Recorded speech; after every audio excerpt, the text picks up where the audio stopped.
여호와의 사자가 길갈에서부터 복임으로 올라와 말하되 내가 너희를 애굽에서 올라오게 하여 내가 너희의 조상들에게 맹세한 땅으로 들어가게 하였으며 또 내가 이르기를 내가 너희와 함께한 언약을 영원히 어기지 아니하리니 너희는 이 땅의 주민과 언약을 맺지 말며 그들의 제단들을 헐라하였거늘 너희가 내 목소리를 듣지 아니하였으니 어찌하여 그리하였느냐?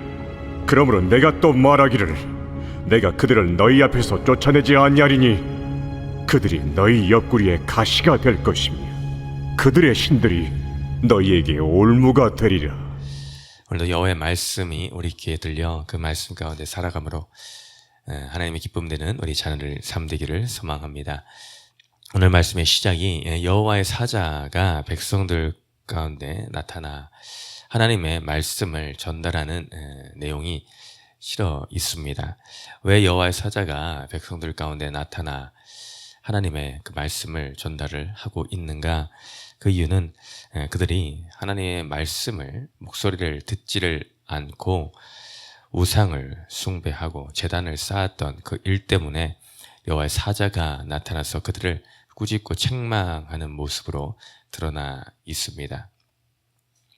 여호수아와 그 장로들의 세대가 살아 있을 때에는 이런 일들을 하진 않았지만 그 믿음의 세대가 지나간 뒤 하나님을 알지 못하는 다음 세대가 일어나므로 이러한 폐단이 일어나고 있는 것을 우리는 말씀을 통해서 알게 됩니다.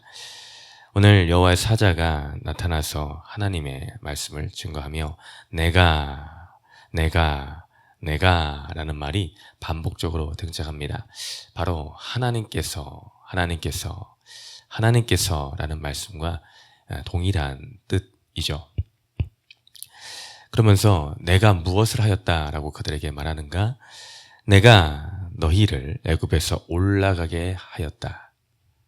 내가 너희를 애굽에서 올라가게 하였다. 또 내가 너희의 조상들에게 맹세한 땅으로 들어가게 하였다.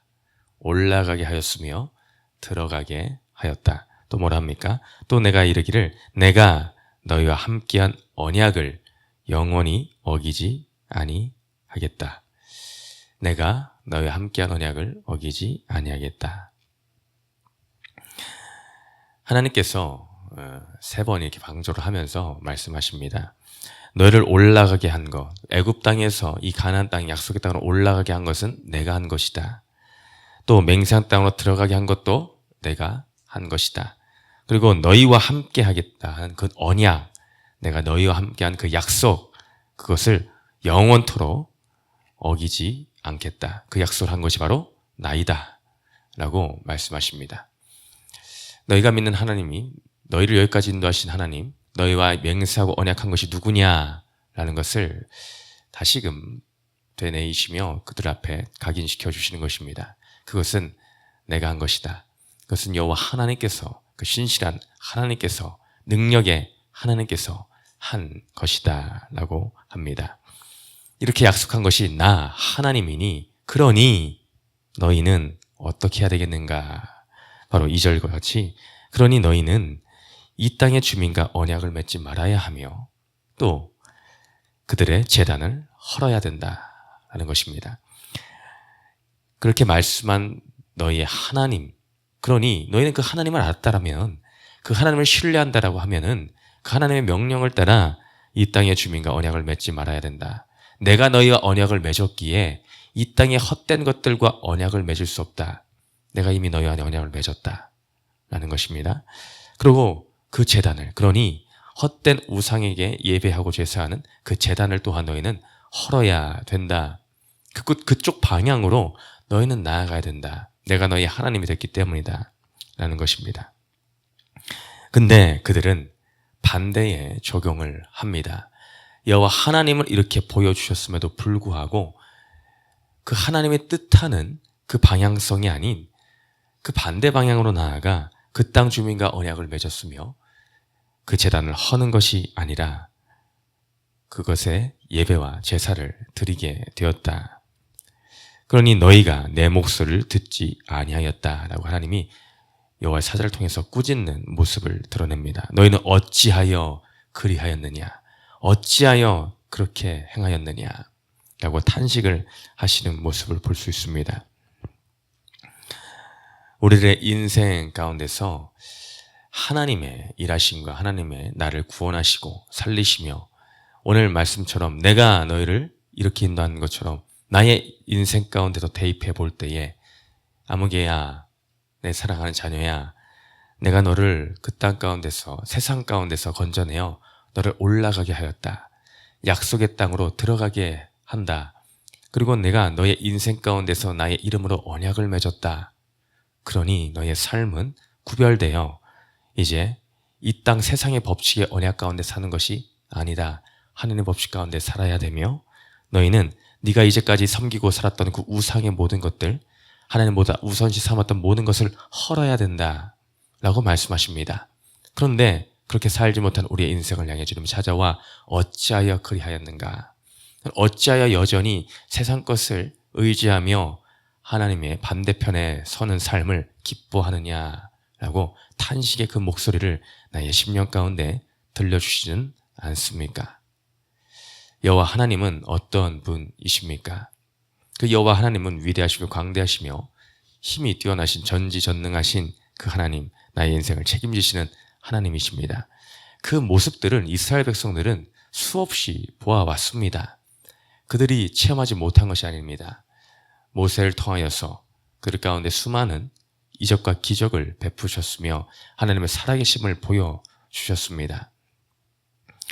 그들은 수없이 하나님을 시험하고 또 시험했지만 그때마다 하나님은 자신의 위대하심을, 능력이 있으심을 나타내 보이셨습니다. 민수기 11장에도 대표적으로 그런 모습이 등장을 합니다. 이스라엘 백성들이 만나를 먹은 것에도 부족해 이제 고기를 달라라고 한 그 시기가 있었습니다. 그러면서 이제 그 원망과 불평함이 모세에게까지 늘 치닫게 됩니다. 그러니 모세도 사람인지라 마음이 상하고 괴롭습니다. 하나님 앞에 나아가서 그 모든 것을 아뢰일 때에 하나님께서 어떻게 응답을 하십니까? 내가 그들에게 그들이 원하는 대로 내가 줄게. 너희가 고기를 원하느냐? 그래, 줄게. 그러면서 11장 20절 이하에 냄새도 싫어하기까지 한 달 동안 먹게 하시리니 이는 너희가 너희 중에 계시는 여호와를 멸시하고 그 앞에서 울며 이르기를 우리가 어찌하여 애굽에서 나왔던가 함이라 하라. 그때에 모세의 마음이 심히 상했던 것 같습니다. 그러니 그 모세도 백성들의 말에 휘둘렸습니다.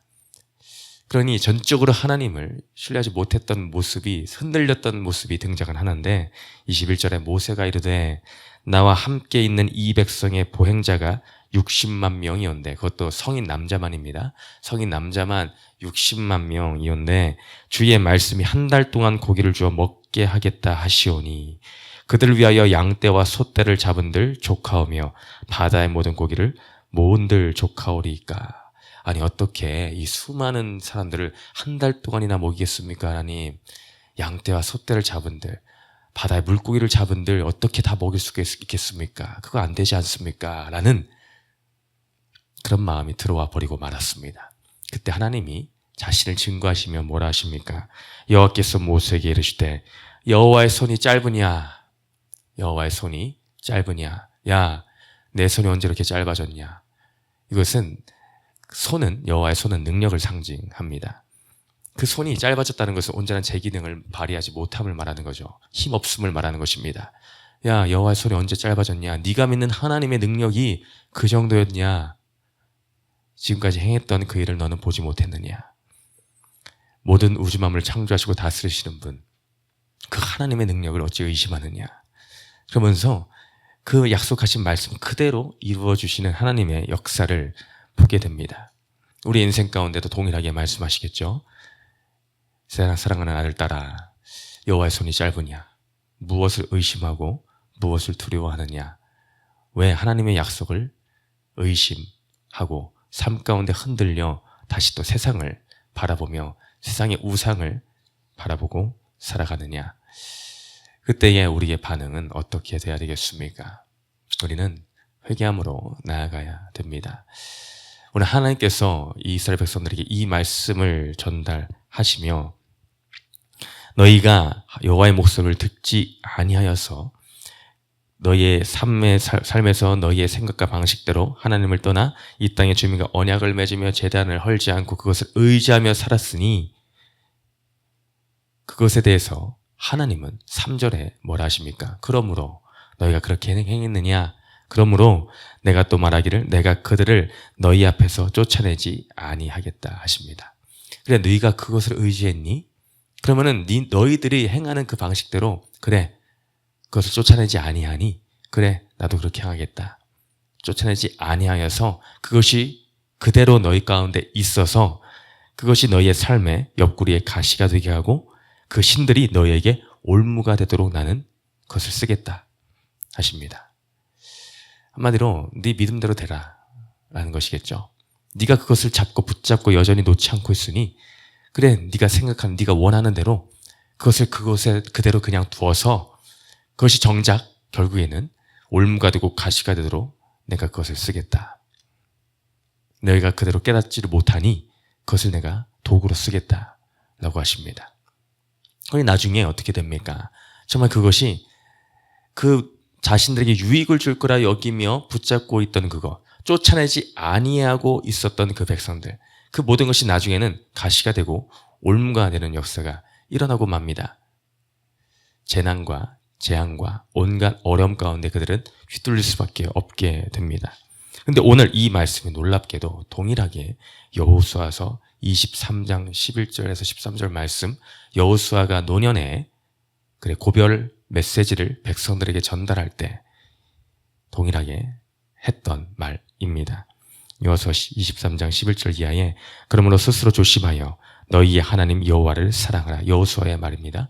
너희의 여호와 하나님을 사랑하라. 너희가 만일 돌아서서 너희 중에 남아있는 이 민족들을 가까이하여 더불어 혼인하며 서로 왕래하면 확실히 알라. 너희의 하나님 여호와께서 이 민족들을 너희 목전에서 다시는 쫓아내지 아니하시리니. 그러죠? 쫓아내지 아니하시리니 그들이 너희에게 올무가 되며 덫이 되며 너희의 옆구리에 채찍이 되며 너희의 눈에 가시가 되어서 너희가 마침내 너희 하나님 여호와께서 너희에게 주신 이 아름다운 땅에서 멸하리라. 오늘 말과 같이 그것이 가시가 되고 올무가 될 것이다. 그것을 하나님이 오히려 쫓아내지 않으실 것이다. 라는 동일한 말을 여호수아가 백성들에게 한 바가 있는 것입니다. 그 말씀대로 동일하게 오늘 이 말씀을 통해서 또한 이루어 주신 것을 보게 됩니다. 그들에게 결국 그것이 재앙이 되고 말 것임을 말씀해 주십니다. 그때 백성들은 이 말씀을 듣고 복임에서 통곡을 합니다. 이 통곡으로 말미암아 복임이라는 이름이 붙여진 것이죠. 오늘 도움말과 같이 통곡하는 사람들이라는 뜻이 바로 복임에 있기 때문입니다. 그래서 그들은 통곡을 하고 거기서 여호와께 제사를 드렸다라고 합니다. 과연 이 통곡은 어떠한 통곡이었을까? 우리들에게 우리의 죄악으로 말미암은 이 심판의 메시지가 전달될 때에 크게 두 가지의 통곡의 반응이 나올 것입니다. 그 표면적인 재앙과 심판으로 그것으로 인하는 절망의 통곡, 내게 찾아온 어떠한 고난 가운데 그 고난의 표면적인 것으로 바라보고 힘들어서 하는 통곡. 또 반면에 한 가지 통곡은 무엇이겠습니까? 내가 여호와께 범죄하였구나. 나의 죄악을 바라보며 돌이킴의 회개의 통곡입니다. 우리의 통곡은 돌이킴과 회개의 통곡이 되어야 될 줄을 믿습니다. 하나님이 우리를 사랑하시기 때문에 허락하시는 올무와 가시, 그것조차도 내가 죄악 때문에 내가 선택한 길이라 할지라도 그것조차도 하나님은 나를 돌이키는 방향으로 선을 위하여서 쓰시는 그 하나님의 마음을 깨달아서 우리는 애통함과 자복함으로 나의 죄악을 고백하며 나아와야 될 줄을 믿습니다.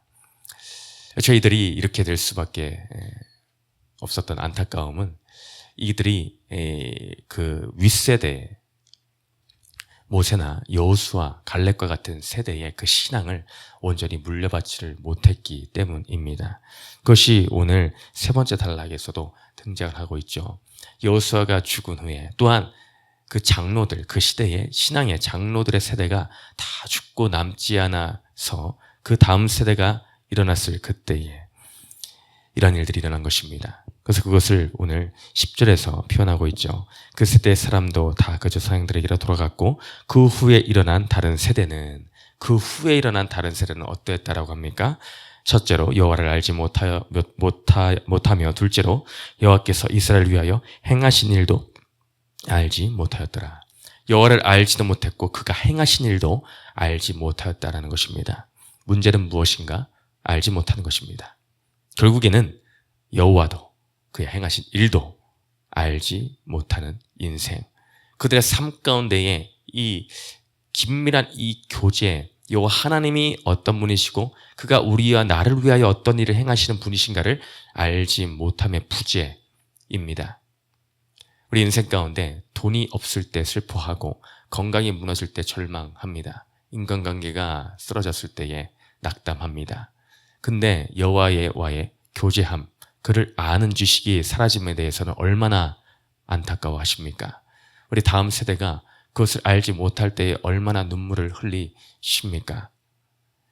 우리의 눈물이 지금 어느 곳에 가 있습니까? 우리는 그것을 되살펴 봐야 됩니다. 진정으로 우리가 눈물을 흘리고 애통하며 한탄해야 될 것은 그 부분입니다.